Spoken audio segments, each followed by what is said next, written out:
अनेक प्रवास करतोय, पण आज तुझ्यावर प्रवास आणि कलाकार या कार्यक्रमात आपला प्रवास हा फार फार वेगळा आहे आणि फार आल्हाददायक आहे. वेगळा मंच आहे, मंच नसून वेगळी गाडी आहे आणि हाच आपला मंच आहे. भाग्यवान असा आहे की माझ्या वत्सला विठ्ठल यांच्या पोटी मी जन्म घेतला. स्टेअरिंग वर बसू शकतोय हे खरंच त्यांचं आणि महाराष्ट्रावरच्या सगळ्या तमाम मराठी जणांचं आणि म्हणजे रसिकांचं प्रेम आहे. मी स्वतःला ना खूप भाग्यवान समजतो की माझी गाणी तुटपुंजी चालत नाहीयेत, माझी गाणी मरेपर्यंत चालत आहेत.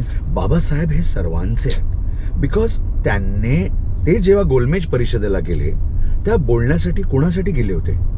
सर्वसामान्य माणसांसाठी गेले होते. महाराष्ट्रामध्ये इतक्या संतांनी, इतक्या शाहिरांनी, इतक्या लोककलावंतांनी करून ठेवलेला जो साठा आहे, ठेवा आहे, तो आमच्यापर्यंत आला आणि आम्ही फक्त तो पुढे नेतो.